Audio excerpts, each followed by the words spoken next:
of the world. Look, we had the greatest economy in history. Everybody here, where you have a small business or if you had a job, you were getting more than you ever made. And we had no inflation. We had no 1.4%, considered none, considered better than none, because frankly, none in its own way is a bad thing also. We had a perfect number, 1.4%.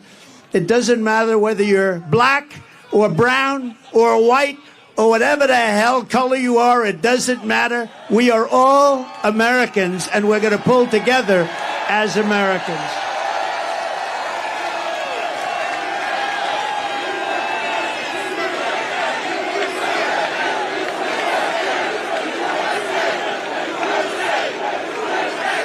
All right, guys, so I got to tell you, paying attention to the mainstream liberal media and the reactions to the historic Trump Bronx rally has been a truly fascinating experience, okay? Because everybody knows that the rally was massively successful. It was more successful than I think anybody thought that it would be, okay? And the lowest estimates in regards to turnout was 10,000 people. Now, can Joe Biden get 10,000 people to come out to support him in deep blue Bronx without getting booed off the stage or out of the district? I don't think so. I really don't. Okay, I don't think that Joe Biden could do that. But for whatever reason, propaganda outlets like BS NBC are struggling to cope with the reality that Trump did have a successful rally where a lot of so-called people of color showed up who were from the Bronx to support who they say, the mainstream liberal media that is, who they say is a white supremacist. They seem to be having a hard time accepting reality because they just deny the reality for what it is. Was anyone at this rally asked if they're actually from the Bronx? Because remember, the New York City borough of the Bronx boasts a majority of black, Latino, and blue voters. Yet that crowd, I'm just saying, it looked awfully white. Where are you from? The Bronx, actually. I'm originally from the Bronx and from New York. I'm from the Bronx. Right here in the Bronx, New York. This is home, right here. First of all, I want to know who are these Bronx people, because it's not clear to me they're even from the Bronx. And so the picture is just tainted. I'm a New Yorker, and so I just view the whole thing with skepticism. Yeah, so you see that, you heard that, okay? Reality denial is in full swing on these mainstream liberal networks. However, on CNN, we have a couple of GOP strategists who decided to give a reality check to some of these liberals that, again, are denying the reality that the Trump Bronx rally was massively successful. They're going to basically check these liberal women on the fact that, hey, you should not just assume that Biden and Democrats are going to get so-called black and brown voters by default, that they're going to win over those voters without having to try, okay? Because a lot of people in the mainstream liberal media are mocking Trump's rally. However, I don't think that that's a smart move to mock Trump, because you do not think that he can get so-called people of color to vote for him. So without further ado, let's get into it. Votes, because you stand for what we stand for. If we unite, we are unstoppable. I will be a true friend to libertarians in the White House. The Libertarian Party should nominate Trump for President of the United States. Whoa. Welcome back to State of the Union. Donald Trump, you just heard there, met with boos and jeers and cheers at the Libertarian National Convention. My panel joins me now. Our viewers will recognize most of you, but Ronna Epting, MoveOn.org Executive Director, welcome to State of the Union. It's great to see you all here. Okay, so let's start with the Libertarian Convention. We were saying, as we were coming into this segment, I mean, the Libertarian Convention has never gotten this much play, like ever, so they achieved that. Yeah, normally it's because someone goes on the stage and takes all their clothes off, or, I mean, remember, this is a convention for people who tuck their shirts into their underwear. I mean, it's a weird... Is that really a thing? Wow. Yeah, but Trump going there this week, they are striking such a confident pose right now. He goes to the libertarians and tells them, if you want to keep getting your 3%, go ahead, otherwise come with me. He goes to the Bronx and says, I'm better than Joe Biden. I'm trying to build a party that's inclusive of you. I think all the places he's going, they are striking this confident pose. And it's a campaign unlike we've seen from other Republican candidates. I think it's pretty confident, and they know they're winning, and they're trying to take advantage of that position. Oh, see, Yeah, that's exactly what's happening, right? I mean, Trump is on the offensive. He's everywhere. He's campaigning everywhere, which again is the exact opposite of the narrative coming from the mainstream liberal media, right? They're trying to say, well, Trump is only campaigning in the Bronx because he's stuck there. Well, that's not true, because when he's not in New York, when he doesn't have to be at the courthouse, he's in other places campaigning all over the country. Trump has his own private jet, right? He can easily leave and come back to New York. He can go wherever he wants to go.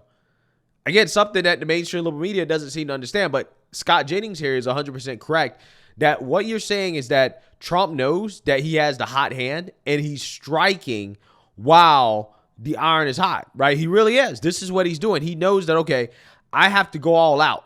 Okay, we have to chip away at Biden's strongest base, which is so-called people of color, but also at the same time, we need to be doubling down on getting the Republican base to come out in support. I think that is the strategy from the Trump administration. I think it's the opposite. I mean, traditionally, you're not going to send your candidate into a place where you know he is going to get jeered for 30 minutes. He also cut his speech short. I mean, he wasn't enjoying it. He wasn't loving it. So I know the spin from the Trump campaign has been like, we're trying to go into non-traditional places and unite the country. But this to me actually shows how concerned they are. They're concerned about RFK Jr. They see him taking enough of Trump's support in polls that they felt like they had to send their guy in to essentially get like macheted at the Libertarian conference because they're worried about the support that RFK Jr. is getting. And don't forget, he's also in the Bronx because he's on trial in Manhattan and tethered to New York. So I don't know that that's like such a strategic decision as it is a tactical one. Yeah, I think it. Again, these people are delusional, right? This is nothing but delusion right here, okay? Nothing she said makes sense. And again, this is why Democrats are losing, because they hire women like this, right? Or people like this, really, to advise them who have no idea what the hell they are talking about, okay? Because in this woman's world, she believes, like, this is how smug they are. She believes that, hey, if you try to reach out to people who are not traditionally a part of your base, then you are desperate, right? That's a sign of desperation. Rather than a sign that, hey, maybe, just maybe, Trump, unlike Biden, feels like all Americans are worth reaching out to, even if they disagree with me, right? This is why he went to the Libertarian Conference. He knew that he was going to get booed. He knew it was going to be a hostile crowd, but he went in there anyways. Biden would never do that. Biden could never do something like that. He would never dream of doing something like that. He wouldn't be able to handle it, right? But Trump goes in there, takes it like a champ, and says, hey, you guys can vote for me or you can keep being irrelevant. I'm allowing libertarians in my cabinet. He's giving libertarians an opportunity. That's not desperation. That's coalition building. That's what that's actually really called. Okay. If Biden was doing that, they'd be calling it coalition building. When Trump does it, it's desperation. See, again, it's damned if you do, damned if you don't. If he only reaches out to white folks, he's racist. If he reaches out to so-called black and brown people, he's racist. Right? Again, it doesn't really matter, right? No, go ahead. I'd just also add, I think it's notable that when Trump was up there, he was getting booed primarily. I think that's what we heard through the streams. And while one could admire a 50-state strategy, let's talk to everyone, but I think the boos at the Libertarian Convention, the smaller crowd at the Bronx rally. Smaller crowd. Again, listen to this framing. This is what I'm talking about.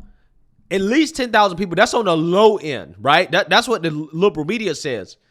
But even if it was 10,000, okay, maybe not 20, maybe not 30, but even if it was 10,000 in deep blue Bronx, that's still a lot of people. Again, name me another politician outside of Barack Obama. But Barack Obama, I don't think is very active, right? Maybe he is behind the scenes, okay? He's probably controlling Joe Biden. But regardless, is there any politician, like mainstream politician in the Democrat Party, that could get a crowd of 10,000 people to rally for them in the Bronx? I don't think Nancy Pelosi can do it. I don't think Hakeem Jeffries can do it. We know AOC can't do it for a fact. Biden can't do it. Kamala can't do it. Again, give me one Democrat. I mean, seriously, I'm really trying to think. One Democrat that can get a crowd of 10,000 people to rally for them in the Bronx. Honestly, guys, I can't think of any. I really can't. But yet they want to convince you that, well, smaller crowd size. I don't even think Democrats can get 5,000 people. I don't think there's a Democrat that can get 5,000 people to show up for them. I really don't.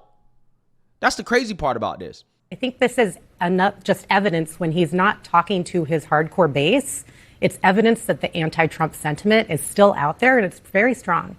But look, I think going to... You know, if that was true, again, you would have saw that anti-Trump sentiment show up at the Bronx rally. Because with all the propaganda against Trump from the mainstream liberal media, when it comes to this issue of race, you would think that the so-called black and brown Democrats, liberals of New York City, would boo Trump, right? You would think for certain he'd get booed showing up to their neighborhood. But that didn't happen. There, and it's very strong. But look, I think going to the Libertarian Convention was smart. According to Gallup, they represent 17 to 20% of the American electorate. Maybe you shave off 8% of them. That can make a difference in a very, very tight presidential race. Regardless of the reasons of going to the Bronx, it's important. No one should be presumptive to assume that people of color are going to just vote one way purely because they're black or because they're Hispanic. That seems to be the case for my Democratic friends. And I think it's why a lot of people of color are looking at Joe Biden and they're realizing that my life is not better. When I go to the grocery store, things are expensive. The infrastructure in my surrounding community has not improved.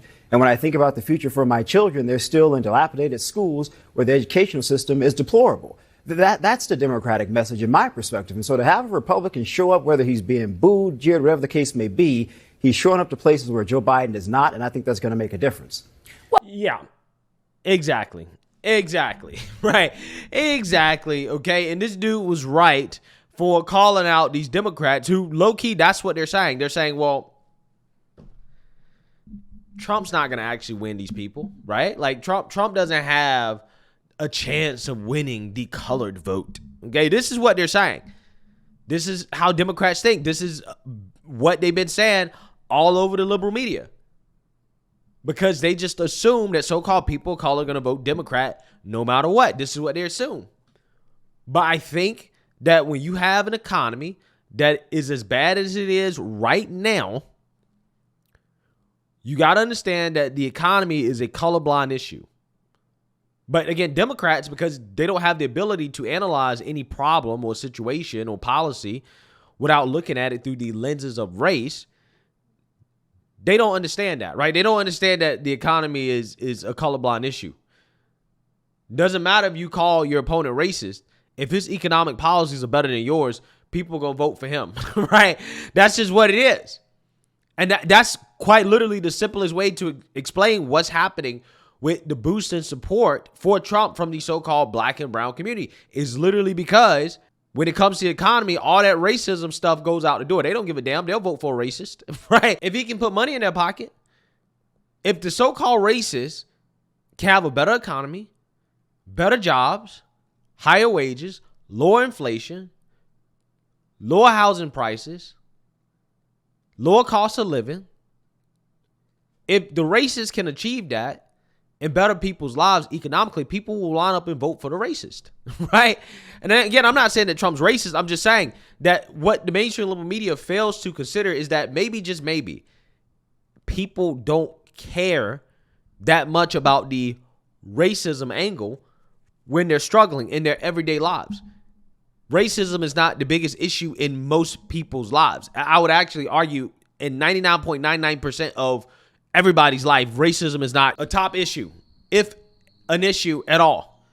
It's something that's completely and 100% played up by the media. So again, what this guy is saying is 100% correct in the sense that no, they should not just assume that black and brown people are going to line up and vote Democrat. Now again, are they probably going to vote Democrat in majority? Yeah, but that's not, Republicans don't need to so-called win the black vote or win the Latino vote in order to win the election. All they have to do is just get enough of them not to vote Democrats and it's over. That or win enough of the white vote, okay, by a large enough margin that it doesn't matter, right? How many votes Biden gets when it comes to the so-called minority vote. Those are the two ways that Republicans can win, right? Win the white vote by a large enough margin or chip away at Biden's support among the so-called minority vote enough to make it impossible for him to win. So, you know, that those are the two strategies from the Republicans. Well, but the Biden campaign is doing significant outreach to minority voters. I mean, look at their advertising. Look at, Biden was at Morehouse. Biden has spent a lot of time. They recognize, well, you laugh, but they recognize that they have outreach to do to that community. So I think suggesting that somehow Biden is taking those voters for granted, that's just not borne out in what you see in their strategy. They know that they've got to work to bring some of those voters home, and that's what they're committed to doing. Well, I mean, I think Joe Biden takes black voters for granted because he says, if you don't vote for me, you ain't black. Right. But even despite the so-called reaching out, I mean, for example, Biden going to Morehouse, this dude is getting protested at Morehouse. Notice how they don't bring that up, how you had students at Morehouse turn their back on him, okay, as he's speaking, which is extremely disrespectful to do to the president of the United States. They turned it back on him. And over the conflict in Israel and Gaza. So not only do you have working class, so-called black and brown people fed up with Joe Biden because of the economy, but you have some of these young people, the progressive base, that is fed up with Joe Biden because of what's happening with Israel and Gaza. Again, Democrat strategists seem to forget that, right? That Biden has a lot more headwinds than Trump right now. I don't even think it's correct to analyze this via racial lines because the problems that are being had in the black community, the Hispanic community, are the same problems being had in the white working class community, which is cost of living. And so when Biden goes to like Morehouse and says everything, which by the way, I thought was a disgraceful speech. But when he talks about, what did you think was disgraceful about it? Telling a whole group of African-American college students that their country doesn't see them in the future of this nation, that is a lie. That is an absolute disgraceful lie. But the main political problem is they have the same issues, which is cost of living, and he's not finding a message on that's working for any of these subgroups right now. But I think you do see him acknowledging that. And I think you see his message is getting more and more. You hear him putting empathy first. You hear him talking about, I understand what it's like to grow up in a middle class household. And that's where I'm focused. That's what my second term will be focused on. I think he acknowledges that there's work to do there. And I think you hear him adjusting his message to that effect. Well, listen, here's the thing, right? Here's the thing. There's nothing that Biden can do about the fact that the economy is in bad shape. So he has to lie about it. That's not empathy. Lying is not empathy, right? Telling people that, hey, your reality isn't real. The economy is great. Look at the unemployment numbers that are propped up by government spending. That's not empathy. At the end of the day, there's no propaganda that the Biden administration is going to be put out there to make this economy better. Right? You can't put lipstick on a pig. You can't put lipstick on a pig. And that's what they're trying to do with the economy. At the end of the day, Biden's just going to have to accept the fact that the Democrats have done a terrible job on the economy. Period. That's it. You decided to spend all this money that we didn't need. Okay. And you helped fuel inflation. And then we just got to deal with it. Right? We got to deal with it. Unless you're going to stop spending. If Biden comes out here and says, hey, I'm going to stop spending, then he's serious about dealing with inflation, but that's not what he's saying. That's not what he's saying. What Biden's saying, elect me and I'm going to spend more money, a.k.a. I'm going to make inflation worse. That's exactly what's going to happen. If Democrats win, they will spend more money and they will make inflation worse because they can't help themselves. There'll be so much pressure from their base to spend more money. That's exactly what they'll go out and do. What they really should be doing, what politicians really should be talking about right now when it comes to the economy is making cuts. But again, you can't talk about making cuts because that's unpopular, right? People don't actually really like the reality of cuts. I mean, listen, here's the thing. First thing we need to cut is just foreign spending, right? We can't be sending all this money to Ukraine, fighting other people's wars, and nation building. Can't be doing all that. But there has to be some cuts made to the budget, like serious cuts. And I'm talking about from everywhere because a lot of times, see, it's funny because if you listen to Democrats talk, they'll say, oh, we need to cut the military, right? This is what they'll say, okay? And then Republicans will say, oh, well, we need to cut entitlements. And it's like, well, no. You actually should cut everything, right? Everything needs a cut, okay? I'm not saying that you got to cut it completely. Obviously not, but you're $32 trillion in debt. Even the Federal Reserve raising interest rates to the highest they've been in a long time is still struggling to bring in inflation. We've spent too much money, right? We put too much money in the economy. And unfortunately, again, we're going to have to cut back across the board. We need a balanced budget. That's actually what we need. And again, it's not going to be easy, okay? Right? But in the long term, it's going to be what's best for the country. That is the message that politicians really should be saying if they want to be honest, right? About truly fixing the economic problem that this country's facing. But again, it's hard to come out here to campaign on truth, right? Because again, the truth hurts, but that's the reality, okay? And I would also imagine that we probably should roll back on unnecessary regulations and cut taxes in order to hopefully generate more revenue. In the sense that if you have more economic growth, actual private sector growth, okay, we can rely on that to propel the economy instead of government spending. Right now, we're relying on government spending to hold up the economy, and that's not sustainable, okay? Biden's economy, again, is a house of cards, okay? We are experiencing stagflation right now, and, you know, I don't trust that Democrats are going to be able to get us out of this mess. I think they're actually going to make it worse. And this is why they can't really explain their way out of this stuff, because they don't have a solution. They don't have a solution. Their only solution is to spend more money. And that's not a solution at the end of the day. And I think people are looking in another direction for a better solution to our issues that, again, are much bigger than racism. And unfortunately, because the Democrats don't have the race card anymore, you're seeing them fall apart, right? You're seeing them fall apart. That's exactly what's happening. So now they have to live in denial with the fact that, hey, their color coalition not only is collapsing, but they're also siding with the other side of the political aisle. So, hey, let me know what you guys think. Make sure you like, comment, and subscribe. Most importantly, share a Black conservative perspective. Peace.